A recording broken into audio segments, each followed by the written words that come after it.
မိုဘီနယ်လမိုင်းမျိုးနဲ့ခလာရ106တက်ရင်တွဲမှာတောင်းဝင်ထမ်းဆောင်နေတဲ့တူဝိုင်းစီအစီရှိတဲ့ဒူရင်မှုထွန်းရကျော်ကိုကျွန်တော်တို့ရေဘလူးတက်ရန်နေပြီးတော့မေလ17ရက်နေ့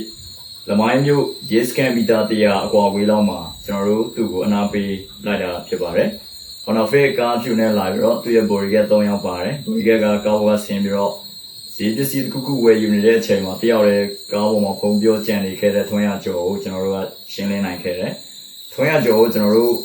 လိုက်နေတာကြာပြီ။သူ့ရဲ့ information ပိုင်းအောင်လည်းကျွန်တော်တို့ရသေးတော့ရရှိထားတာဖြစ်ပါတယ်။ဘာကြောင့်လဲဆိုတော့သူကပြည်သူလူထုပေါ်ကိုမတရားနှိပ်စက်မှုတွေနောက်တစ်ခုက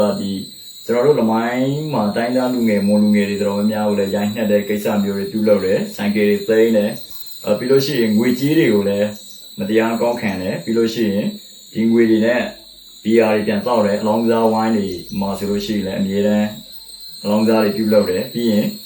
ဒီလူငယ်တွေအပေါ်ကိုလည်းမတရားအနိုင်ကျင့်ခြင်းဖြစ်တယ်။ဒါကြောင့်မို့လို့ကျွန်တော်တို့သူ့ကိုစုံစမ်းနေတာကြာပြီပေါ့နော်။အခုမှကျွန်တော်တို့ဒီမေလ17ရက်နေ့ညနေ6:00နာရီခွဲအချိန်မှာကျွန်တော်တို့သူ့ကိုထာဝရအနာပေးလိုက်နိုင်ခဲ့တယ်။သူနဲ့သူအပေါင်းပါတွေအကုန်လုံးနောက်တစ်ခုကကျွန်တော်တို့မိုဘီနယ်အတွင်းမှာဆက်လက်ရည်တည်နေတဲ့ဒီစကားစအပေါင်းပါတွေအကုန်လုံးကျွန်တော်တို့ပြောချင်တာကကျွန်တော်တို့တိုင်းသားဒီညီကောင်မောင်ပြည်သူလူထုပေါ်ကိုမတရားဖိနှိပ်မှုတွေပြုလုပ်နေတဲ့ဆိုလို့ရှိရင်ကျွန်တော်တို့သိရှိရတဲ့ဒီသူတို့ပချံစကားစပချံအပေါင်းပါတွေအကုန်လုံးကိုနေရာမျိုးအချိန်မျိုးကျွန်တော်တို့ပချံနေပြီးတော့သူတို့ရဲ့ကံကြမ္မာတွေကိုစီစဉ်ပေးနိုင်တယ်သူတို့ကိုအနာပေးနိုင်တယ်ဆိုတာကိုကျွန်တော်တို့မနေ့တော့မေလ17ရက်နေ့မှာပြုလုပ်ရတဲ့ machine နဲ့တူကျွန်တော်တို့ကပြည်သူလူထုကိုတက်တည်တကွချပြတာဖြစ်ပါတယ်နောက်တစ်ခုကဒီထက်ကောင်းမွန်တဲ့ machine မျိုးတွေဒီထက်တည်ကြတဲ့တိကျတဲ့ကျွန်တော်တို့ပြင်းမှန်ကောင်းကောင်းနဲ့လုံနိုင်မဲ့ဒီစကားစအပေါင်းပါတွေကို